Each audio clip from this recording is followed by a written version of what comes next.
Today is the second Sunday of Easter, also known as the Divine Mercy Sunday. You cannot talk about Divine Mercy without talking about the Apostle of Divine Mercy, which is Sister or Saint now, Saint Maria Faustina. Saint Maria Faustina originally was from Poland, and she was the third born of 10 children.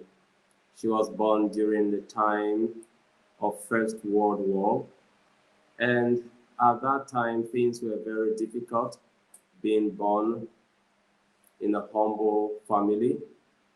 At the age of 16, she discovered that the poverty in the family was so high, so she went out to search for a job that she will assist the family, which she did, and she started helping the family. And then in 1924, at this time she was 19 years, the Lord appeared to her for the first time and then called her to be an apostle of mercy. So after the appearance, she started going different places, to different convents, trying to make sure that she gets a place where she will join to be a nun and serve the Lord. All places she went, they turned her down until a Mother Superior of Our Lady of Divine Mercy accepted her. Even though they accepted her, she was not entrusted to high position in the convent. They put her in all the humble tasks in the convent, usually in the kitchen and then in the garden. So on this fateful day, February 22nd, 1931, the Lord appeared to her again. And at this point, the Lord was putting on a white garment, and this white garment, there were two rays that came out of the heart of Christ. One was red and the other was pale rays.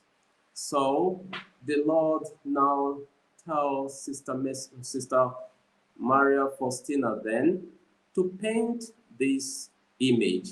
So she did paint her the image, and in 1935, Pope Pius XI brought this image out for the first time, April 28. But before then, the Lord said something to Mary's sister Faustina. She said to her that the world will know no peace. The world will have no peace until the world turn and return to the mercy of Christ. That is when the world will have this peace. And she entrusted this to her. After painting the picture, she should write beneath the picture, Jesus, I trust in you. And this Jesus, I trust in you now will stand as our total submission and faith to Christ, which has been till this point in time. And as a person, I always refer to my entire situation of life as Jesus, I trust in you alone. Because as a young boy growing up with my father, I grew up with a single father, and we were always praying the rosary at night. And the rosary sometimes take longer time. My father would not allow you to sit or stand. You have to kneel all through. And the pains that come from reciting the rosary as a young boy was much. So the days we were to recite Divine Mercy, it was very short. So I fell in love with Divine Mercy because Divine Mercy made things easy, and there were no pains coming from the kneeling that I was kneeling. So I started following the Divine Mercy and prefer to pray the Divine Mercy more.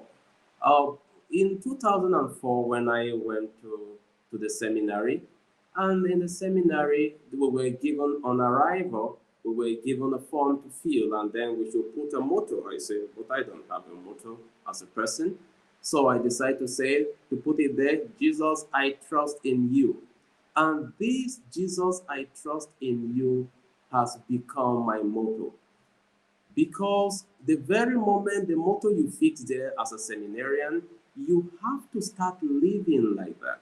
And I began emulating the works of mercy as Christ has asked us to do. So today, second Sunday of Easter, Jesus now, the resurrected Christ now appeared to his disciples, the disciples who were disbelief and despair.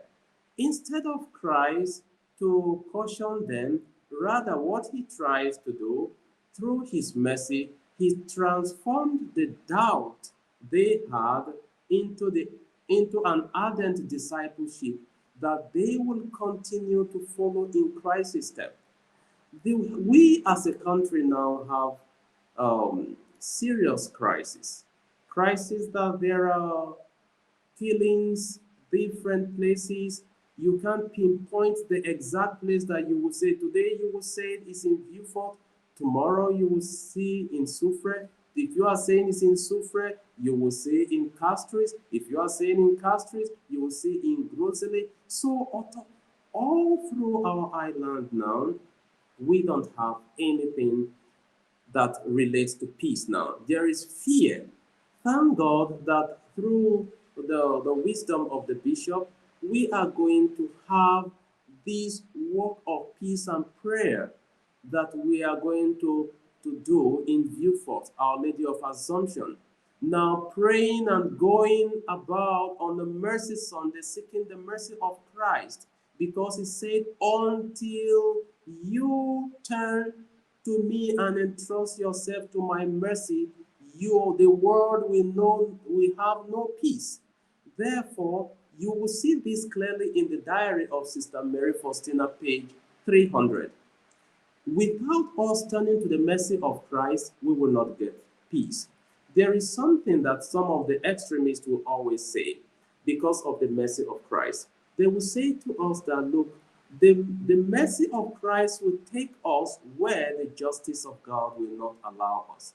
Christ gave us a new rule, which is mercy and misery. This mercy and misery is for us to show mercy to those who are miserable. You see, if you follow after the year of mercy, Pope Francis wrote an apostolic exaltation, Misericordia et Misera, which means mercy and misery. This is the same thing that the Lord shown to the woman caught in the very act in the Gospel of John chapter 8. When they brought the lady before Christ, Christ bent down and started writing.